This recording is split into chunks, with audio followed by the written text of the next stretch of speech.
Pemirsa, kasus dugaan seorang bayi tertukar di Rumah Sakit kawasan Jakarta Pusat ramai diperbincangkan publik. Guna mencari keadilan, orang tua yang merasa bayinya tertukar melapor ke KPAI dan meminta tes DNA. Saya Muhammad Rauf, saya ayah dari bayi yang tertukar yang sedang viral. Lewat unggahan media sosial, pria bernama Muhammad Rauf ini menceritakan soal anaknya yang diduga tertukar saat baru dilahirkan di Rumah Sakit kawasan Cempaka Putih, Jakarta Pusat. Jam 9.05, ketika lahir bayi tidak diperlihatkan ke ibunya. Saat itu anaknya yang baru lahir dilaporkan kondisinya kritis oleh pihak rumah sakit. Menurut Rauf, ketika itu pihak keluarga sempat tak diizinkan melihat kondisi bayi di ruang NICU, sampai akhirnya bayi dinyatakan meninggal dunia. Ini bayi saya yang baru lahir. Rauf curiga anaknya telah tertukar karena ia menemukan perbedaan fisik antara foto bayi yang telah dimakamkan dengan foto bayinya yang diambil saat baru lahir.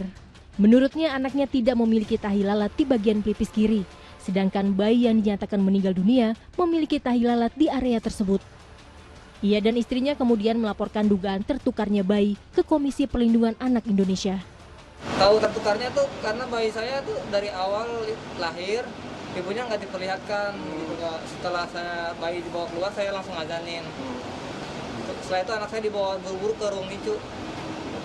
Pas dia janin itu Pak, Ya, dikasih lihat petunjuknya ini lengannya lengkap ini. Nggak dikasih lihat Pak. Pihak rumah sakit pun buka suara terkait dugaan bayi yang tertukar.